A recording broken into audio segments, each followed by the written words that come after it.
সম্প্রতি দেখা গিয়েছে বাংলাদেশের অন্তর্বর্তীকালীন সরকারের প্রধান উপদেষ্টার তরফ থেকে আওয়ামী লীগকে নিষিদ্ধ ঘোষণা করা হচ্ছে, অর্থাৎ যতদিন না পর্যন্ত আওয়ামী লীগের বিরুদ্ধে যে মামলা চলছে তার বিচার প্রক্রিয়া সম্পন্ন হচ্ছে ততদিন আওয়ামী লীগের কোন রকম কার্যক্রম করা চলবে না। কিন্তু এর মাঝে প্রকাশ্যে এসেছে আওয়ামী লীগের 1 মাসের একটি কর্মসূচি এবং সামাজিক যোগাযোগ মাধ্যমের ক্ষেত্রে দেখা গিয়েছে একেবারে ঢালাও প্রচার চালানো হচ্ছে আওয়ামী লীগের তরফ থেকে। আর এই প্রচারে উদ্বেগ প্রকাশ করছে বাংলাদেশের সরকার এবং প্রশাসন। আর সেখানে এবার এখানেই দেখা গেছে পুলিশের তৎপরতা যেমন বেড়েছে, আর এই সংক্রান্ত একটি প্রতিবেদনে পেশ করা হয়েছে আল জাজিরার সাংবাদিকের তরফ থেকে। বাংলাদেশের অন্তর্বর্তীকালীন সরকার আওয়ামী লীগের কার্যক্রম নিষিদ্ধ ঘোষণা করেছে। বলা হয়েছে বিচার সম্পন্ন না হওয়া পর্যন্ত আওয়ামী লীগ কোনো কাজ করতে পারবে না। এর মধ্যেই আওয়ামী লীগের 1 মাসের একটি কর্মসূচি প্রকাশ্যে এসেছে। সামাজিক যোগাযোগ মাধ্যমে ব্যাপকভাবে প্রচার চালানো হচ্ছে, আর সেই প্রচারে উদ্বিগ্ন হয়ে পড়েছে সরকার এবং প্রশাসন। পুলিশ নাকি তৎপরতা শুরু করেছে। এর মধ্যে 6 পৃষ্ঠার একটি প্রতিবেদন সামনে এসেছে। সেই প্রতিবেদনটি সামনে এনেছেন আল জাজিরার সাংবাদিক জুলকারনাইন সাইদ খান। সেই প্রতিবেদনে দেখা গিয়েছে পুলিশ ব্যাপক তৎপর হয়েছে। 16 জুন থেকে 16 জুলাই পর্যন্ত তাদের এই কার্যক্রম ঘোষণা করা হয়েছে, আর সেটাকে তারা কোনোভাবেই ছোট করে দেখছে না। সেই কারণেই পুলিশের তরফে প্রবলভাবে আশঙ্কা করা হচ্ছে কোনো অপ্রীতিকর ঘটনা ঘটতেই পারে। সেই কারণেই তৎপর হয়েছে পুলিশ প্রশাসন। 16 জুন থেকে 16 জুলাই পর্যন্ত আওয়ামী লীগের কর্মসূচির মাঝে 23 জুন তাদের প্রতিষ্ঠা দিবস রয়েছে। সেদিন নাকি ভার্চুয়ালি অংশগ্রহণ করবেন আওয়ামী লীগের নেতা কর্মীরা। আর সেই 1 মাস যাবৎ পুলিশ কিভাবে নিয়ন্ত্রণ করবে সেই নিয়ে পুলিশ 6 পৃষ্ঠার একটি প্রতিবেদন সামনে এনেছে। ওই প্রতিবেদনেই বলা হয়েছে পুলিশের সমস্ত আধিকারিককে সতর্ক থাকতে হবে। তারা নিম্ন ঝুঁকি এবং মধ্য ঝুঁকি বলে বর্ণনা করতে চাইছেন, তবে উচ্চ পর্যায়ের কিছু হতে পারে তেমন কোনো ইঙ্গিত ওই প্রতিবেদনে নেই। ওই প্রতিবেদনে মধ্য ঝুঁকি বলে যে বিষয়টি তারা সামনে নিয়ে এসেছে সেখানে বলা হয়েছে মাসব্যাপী ধারাবাহিক কর্মসূচির অংশ হিসাবে 23 জুন আওয়ামী লীগের 76তম প্রতিষ্ঠা বার্ষিকী হিসাবে ভার্চুয়ালি বিভিন্ন নেতা কর্মীদের নিয়ে একটি কর্মসূচি পরিকল্পনা রয়েছে। এই কর্মসূচি সফল করতে বিশেষ করে নিষিদ্ধ ঘোষিত ছাত্রলীগ এবং বিভিন্ন স্থানে মিছিল পালন করে সোশ্যাল মিডিয়াতে প্রচার করে তাদের সমর্থক এবং নেতাদের উৎসাহ প্রদান করতে পারে। এর পাশাপাশি আরো একটি বিষয় উল্লেখ করা হয়েছে।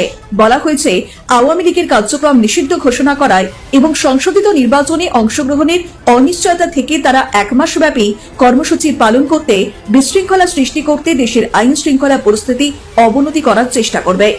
অন্যদিকে নিম্ন ঝুঁকি হিসাবে তারা উল্লেখ করার চেষ্টা করছে বিভিন্ন জায়গাতে আওয়ামী লীগের মিছিল কর্মসূচি করে সাধারণ মানুষের সমর্থন রয়েছে তাদের প্রতি, এটা তারা প্রতিষ্ঠা করতে চায়।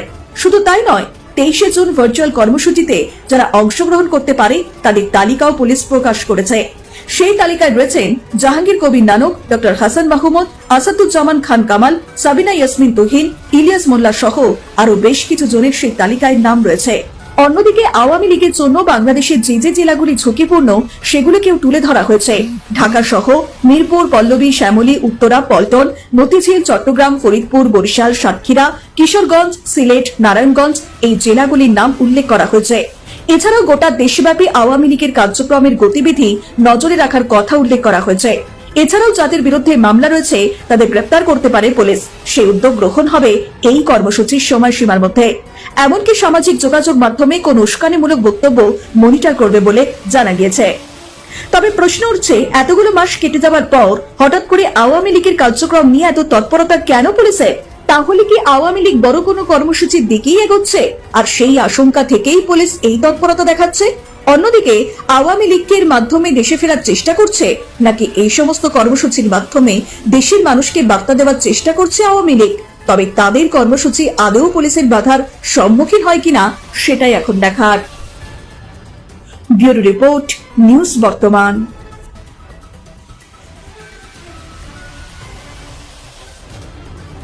বাংলাদেশে কি খেলা ঘুরতে চলেছে? এবার কি জাতিসংঘের সাহায্য নিয়ে ফের বাংলাদেশে সক্রিয় হতে চলেছে হাসিনার দল? এই প্রশ্নগুলো উঠছে কারণ একটি বিষয় প্রকাশ্যে এসেছে যে জাতিসংঘ নাকি এবার রাজনৈতিক ক্ষেত্রে দল বদল করতে পারে, অর্থাৎ আওয়ামী লীগের পক্ষে গিয়ে কথা বলতে পারে জাতিসংঘ। কারণ সম্প্রতি দেখা গিয়েছে যে এবার 16 জুন জাতিসংঘের একটি অধিবেশন অনুষ্ঠিত হয় এবং সেখানে জাতিসংঘের চেয়ারম্যান তিনি কিন্তু বেশ কিছু মন্তব্য করেছে আওয়ামী লীগের পক্ষে গিয়ে, আর সেখান থেকে এই জল্পনা ধীরে ধীরে প্রকট হচ্ছে। বাংলাদেশে কি খেলা ঘুরতে চলেছে? এবার কি জাতিসংঘের সাহায্য নিয়ে শেখ হাসিনার দল ঘুরে দাঁড়াবে? আসলে যে বিষয়টি সামনে এসেছে তাতে প্রশ্ন উঠছে, বাংলাদেশের রাজনীতির ক্ষেত্রে কি জাতিসংঘ তাদের অবস্থান বদল করেছে? তারা কি আওয়ামী লীগ দলের পক্ষে অবস্থান করছে? কারণ 16 জুন জাতিসংঘের মানবাধিকার বিষয়ক কাউন্সিলের 59তম অধিবেশন অনুষ্ঠিত হয়েছে, যেখানে জাতিসংঘের chairman Volker Turk Awami League সম্পর্কে মন্তব্য করেছেন। তিনি জানান, রাজনৈতিক দল ও সংগঠন নিষিদ্ধকরণের আইনের সংশোধন সংগঠন এবং মত প্রকাশ এবং স্বাধীনতাকে সীমিত করে। তবে তিনি সরাসরি আওয়ামী লীগের নাম দেননি, কিন্তু তার মুখে বিচার নিষিদ্ধের কথা শুনে অনেকেই বলছেন আসলে ভলকার তুর্ক শেখ হাসিনার দলের কথাই বলেছেন, কারণ বাংলাদেশের অন্তর্বর্তীকালীন সরকার আওয়ামী লীগের কার্যক্রম নিষিদ্ধ করেছে। এখন প্রশ্ন, তার বক্তব্য কি আদেও কি সরকার গুরুত্ব দেবে? কারণ জুলাই আগস্টের গণহত্যাকে ঘিরে জাতিসংঘ একটি রিপোর্ট পেশ করেছিল, তাতে 1400 মানুষের হত্যার কথা উল্লেখ ছিল। সেটিকে মানুষ বিশ্বাস করেছে, সর্বোপরি সরকার বিশ্বাস করেছে, এবং সেই রিপোর্টকে পুঁজি করে সরকার আওয়ামী লীগ নেতা কর্মীদের বিরুদ্ধে ব্যবস্থা গ্রহণ করছে। তবে রিপোর্টের শেষ অংশে এটাও উল্লেখ ছিল, যদিও জাতিসংঘ কোনো রাজনৈতিক দলকে নিষিদ্ধের পক্ষে নয়, কিন্তু অন্তর্বর্তী সরকার সেই মতের পক্ষে যায়নি। অন্যদিকে জাতিসংঘের চেয়ারম্যান ভলকার তুর্ক যে মন্তব্য করলেন সেটা খানিকটা সরকারের বিরুদ্ধে বলেই মনে করা হচ্ছে। তবে কি বাংলাদেশের বর্তমান সরকারের উপর চাপ তৈরি করছে জাতিসংঘ? যদিও গোটা বিশ্বে জাতিসংঘের ভূমিকা নিয়ে বিস্তর প্রশ্ন রয়েছে।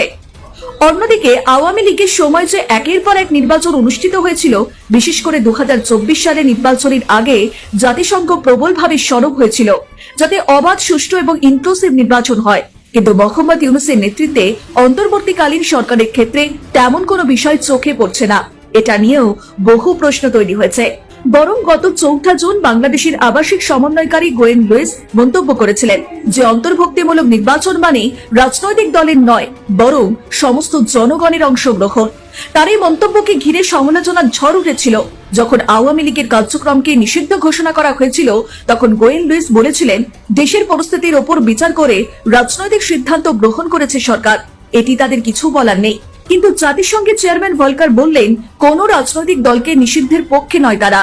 এমনকি করিডোর ইস্যুতেও বাংলাদেশের প্রতিটি মানুষই জানেন জাতিসংঘকে সামনে রেখে মার্কিন যুক্তরাষ্ট্র এই মানবিক করিডোর চেয়েছিল, কিন্তু এই গোয়েন লুইস বলেছিলেন তাদের সঙ্গে এরকম কোনো কথা হয়নি। অর্থাৎ বিভিন্ন সময় জাতিসংঘের বক্তব্যকে ঘিরে দোলাচল দেখা গিয়েছে। এদিকে বাংলাদেশের জাতিসংঘের হাই কমিশনার কার্যালয় খোলার বিষয়ে ভলকার তুর্ক বলেছেন, বাংলাদেশের সঙ্গে চুক্তি রয়েছে, সেটা দ্রুত সম্ভব বাস্তবায়ন হবে। এটাকে অনেকে বিতর্কিত মন্তব্য বলে অভিহিত করছেন। এক্ষেত্রে সরকারকে চাপে রাখার কোনো বিষয় রয়েছে কিনা সেটাও ভাববার বিষয়, কারণ তাদের তরফে বলা হচ্ছে ইতিবাচকভাবে যে লোকাল অফিস খুললে মানবাধিকার লঙ্ঘনের বিষয়টি তারা দ্রুত বিচার করতে পারবে।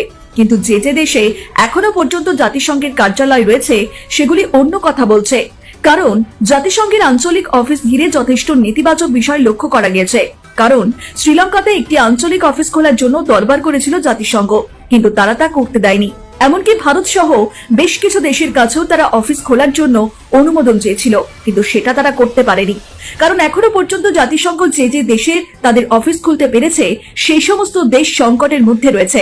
এদিকে মানবিক করিডোর বিষয়টি নিয়েও চিন্তা তৈরি হয়েছে বাংলাদেশের অন্দরে, কারণ এত সহজে জাতিসংঘ এই বিষয়টি থেকে সরে আসবে না, সেটা বলছেন রাজনৈতিক বিশেষজ্ঞরা। এখন দেখার কিভাবে সামাল দেয় অন্তর্বর্তীকালীন সরকার, বা আদেও দিতে পারে কিনা।